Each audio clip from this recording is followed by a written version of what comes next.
It was a terrifying situation for thousands of people. Gunmen in the neighborhood killing individuals in a methodical way. When the news got on the radio and the television, people were too frightened to go outside. It happened again and again and again.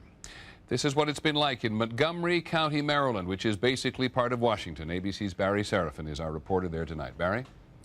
Well, Peter, virtually every law enforcement agency in this area, including local police, the FBI, U.S. Marshals, and Secret Service, is looking for whoever is responsible for the worst murder spree that has ever happened here, including a murder today at the service station behind me. The shooting started yesterday at 5:20 p.m. A bullet went through a window of this store, narrowly missing a clerk inside. It was the only miss. At 6:04 p.m., a middle-aged white man was killed outside of the supermarket. This morning, the murders resumed. At 7:41 a.m., another white man mowing his lawn. At 8:12 a.m., an Indian man gassing up his cab. Minutes later, at 8:37, an Hispanic woman sitting reading a book on a bench outside of a restaurant. The young lady that I just seen about 5 minutes or 10 minutes ago off the bus was laying right there, and it was just terrible. Just over an hour later, at 9:58 a.m., another single bullet, another victim, a woman cleaning her car at a gas station. Altogether, 6 shots, 5 apparently random victims within 16 hours. Police are stunned. Nothing like this has ever happened in Montgomery County. This is a very safe community. Our homicide rate just increased by 25% in one day. Law enforcement sources say the weapon was a high-power rifle, fired in some cases at least from a distance. We feel like we probably have a skilled shooter, and that does heighten our concern. Police have had little to go on, only one witness's description of 2 people in a white truck speeding away from one murder scene. Police are stopping white trucks and vans but have not found any suspects. That has made the community nervous. 140,000 school children in Montgomery County were kept indoors through the day, and police were on hand when schools let out. The massive manhunt continues, but Peter, police admit they don't know who or what they're dealing with or what their motive might be. Many thanks, Barry. Barry Serafin in Montgomery County. Greetings and salutation, and welcome to my show, Investigate with Me, and I will be your host, Mimi. And today's topic of conversation is going to be the Beltway Snipers. But before we begin this story, if you are interested or would like to follow me with investigating with me with further stories, please don't forget to click the notification button just so you can be aware of any upcoming shows or shorts that I will be posting. And don't forget to like, click, share to any friends, family, or I don't know, anybody on the street that you're talking to about conversations that we're having about, hey, there's this girl I was listening to her show called Investigate with Me. Maybe you should check her out. So anyhow, let's continue. John Allen Muhammad was actually known to be an American convicted murderer from Baton Rouge, Louisiana. He and along his partner, Lee Boyd Malvo, age 17 at that time, is actually a native in Kingston, Jamaica, which both carried out the DC sniper attacks of October 2002, killing 10 people. John and Lee were both arrested in the connections of the attack of October 24, 2002, following the tips from alert citizens. 2 of the individuals were classified by the media as what they were called, quote-unquote, psychopath, that would be attributed to a serial killer characteristics. But when I had actually researched and read their history, there was no signs of how you can actually classify them to be a psychopath. I mean, I get the idea of being a serial killer, but that does not necessarily mean you fit into the category of a psychopath. And a psychopath is actually known, if one wants to investigate a little bit more, in the DSM-5, kind of rambling here a little bit, but that would be antisocial personality disorder. If you ever take the time to look it up, you can then find out if any of these individuals fit the characteristic of what they call, quote, a psychopath, when it's really antisocial personality disorder. But let us begin with the story of who is John. John actually had joined the Nation of Islam in 1987 and then later changed his name to a surname called Muhammad. He was also known for the attacks and the plot to kill his ex-wife and to regain the custody of his children. But then the judge actually did not support this argument. I'm surprised he even, wanted to fight for custody and then a plot to kill his ex-wife. Wow. This is steep, but sounds like a man who has a lot of anger issues. But anyway, let us begin. During the trial of one of his murders that began in October 2003, he was actually found guilty of capital murder. 4 months later, he was later sentenced to death. Waiting for his execution in Virginia in August 2005, he was then extradited to Maryland to face some of the charges there. From there, in Maryland, it was found that he was convicted of 6 counts of first-degree murder on May 30th, 2006, where he then later was returned to Virginia for death row pending an agreement with another state of the District of Columbia seeking to try him. Wow, this is steep.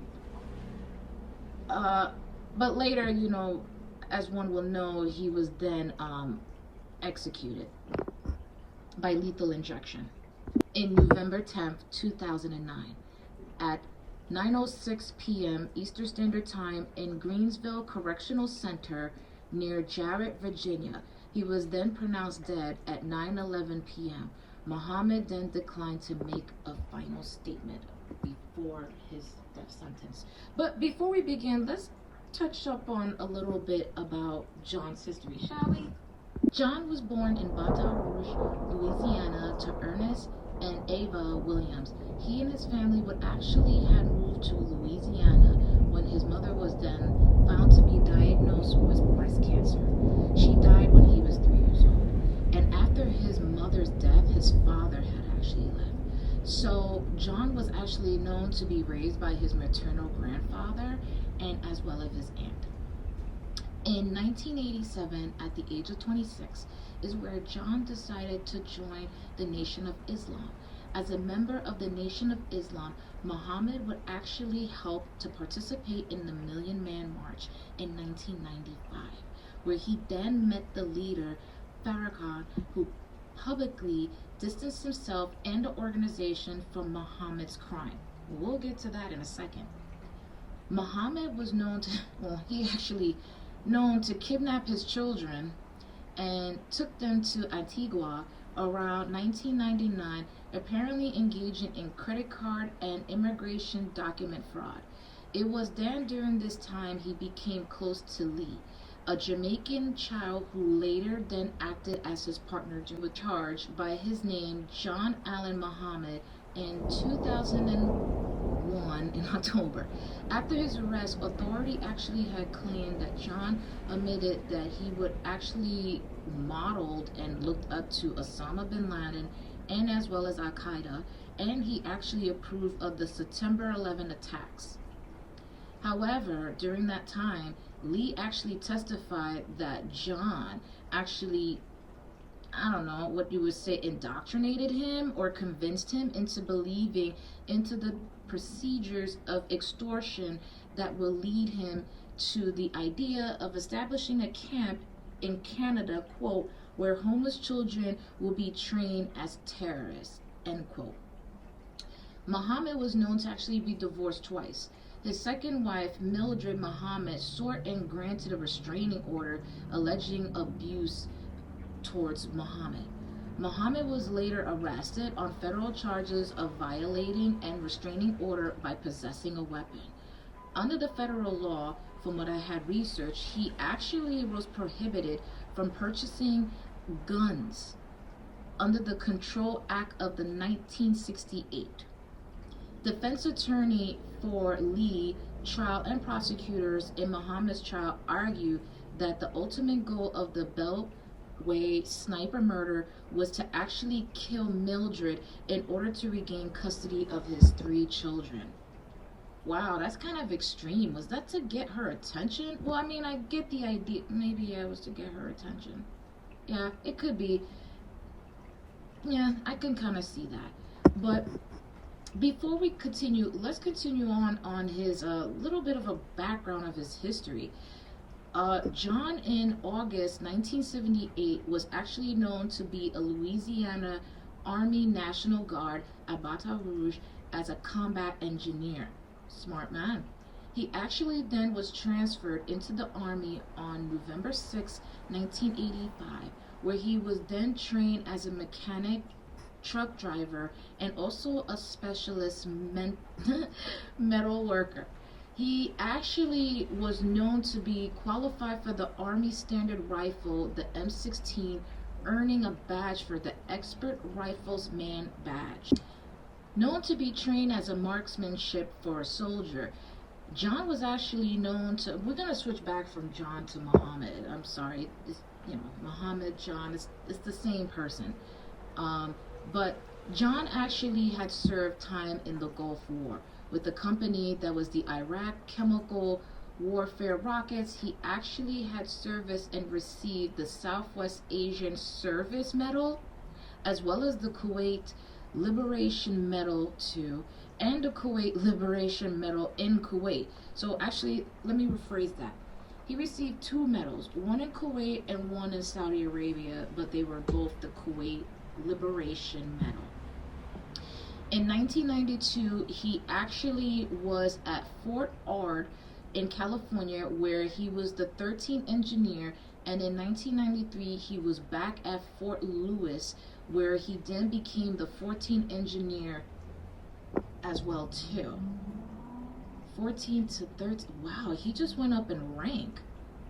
13th engineer in 1993, and then he became the 14th in the same year. After receiving his medals, in 1992, it was known that John actually had became the 13th engineer, and then on the 1993, he was back in Fort Lewis, that was in California, where then he actually received the 14th engineer medal. Wow. Guy really defines himself to be a marksmanship of a soldier, all right. On April 24th, 1994, after serving 16 years of service, that's when John was actually discharged from the Army with rank of a sergeant. Not much was said about Lee's background, so let us begin with the Beltway Snipers and when it all started. During the month, the big break actually began on October 17th. After investigating Lee's fingerprints, they actually then found another important lead that was actually mentioning John Allen Muhammad, one of the agents from October 22nd was then where the FBI actually searched their criminal record database and found Muhammad had actually registered a blue Chevy Caprice with a license plate of NDA-21Z in New Jersey. On the morning of October 24th, the hunt for the snipers quickly came to an end when a team of Maryland State Police, Montgomery County SWAT officers, and special agents from the hostage rescue team arrested the sleeping John Allen Muhammad as well as Lee without a struggle. Just a few hours earlier, at approximately 11:45 p.m., their dark blue 1990 Chevy Caprice with its New Jersey license plate was later then spotted at a rest stop parked at a lot of I-70 in Maryland. Within the hour, the law officers actually swarmed the scene to check out anything around the perimeter to make sure that there was no means of escape for both of the snipers. With the evidence expert of the FBI as well as other police officers, they found that both was actually very shocking that the car had a hole cut in the trunk near the license plate, so then the shots can be fired from within the vehicle. It was in effect of a rolling sniper nest. These were the listings found in the car. Was actually a Bushmaster .223 caliber rifle that was actually used in each attack. Then also the rifle scope for taking aim and a tripod to actually steady the shots. A back seat that had a sheet metal removed between the passenger compartment and the truck, actually enabling the shooter to get into the truck from the inside of the car. Wow, there's a lot of thought behind this. The Chevy Caprice owner manual with the FBI laboratory later detected written impressions of one of the demand notes, as well as a digital voice recorder that was used for Lee and Muhammad, so then that way they can talk among each other. A laptop that was actually stolen from one of the victims, containing maps of the shooting site and the getaway routes from the crime scene, as well as maps, walkie-talkies, and many more other items. I tried to research, but didn't really list them, what the other items were. October 22nd is when the FBI searched the criminal records database and found Muhammad had registered a blue Chevy Caprice with the license plate of NDA-21C in New Jersey. The description was given to the news media and later shared far and wide. Here's the timeline of the terror. October 2nd, man was killed crossing a parking lot in Wheaton, Maryland. October 3rd, 5 more murders, and 4 in Maryland and 1 in DC. October 4th, a woman was actually wounded while loading her van at the Spotsylvania Mall. October 7th, a 13-year-old boy was actually wounded in a school in Bowie, Maryland. October 9th, a man was actually murdered near Virginia while pumping his gas. October 11th, a man was shot near a pumping gas station in Fredericksburg, Virginia. October 14th, FBI analysis Linda Franklin was actually killed near Falls Church, Virginia. October 19th, a man was wounded outside a steakhouse in Ashland, Virginia. October 22nd, a bus driver, the final victim, was killed in Aspen Hill, Maryland. And then October 24th is when Muhammad and Lee were actually arrested in Maryland. Later being convicted for such crimes with enough evidence, both Lee and John were convicted at trial for multiple counts of cases in Maryland and Virginia. Both of them were actually sentenced to life without parole, and John will then receive the death penalty in Virginia and was executed on November 10th, 2009. After hearing about this case of the DC sniper, what do you guys think of this story? Would you classify him to be an antisocial personality disorder? Do you believe that the 17-year-old was actually, coerced or, believed to actually be manipulated into committing this crime with John? What is your opinion based on this?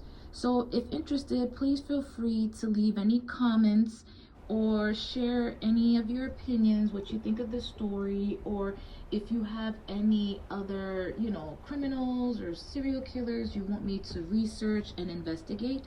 So thank you for tuning into my show, Investigate with Me, and I am your host, Mimi, and please make sure to stay safe. Thank you, and we'll see you, we'll talk to you on Sunday at 10 p.m. Eastern Standard Time. Thank you.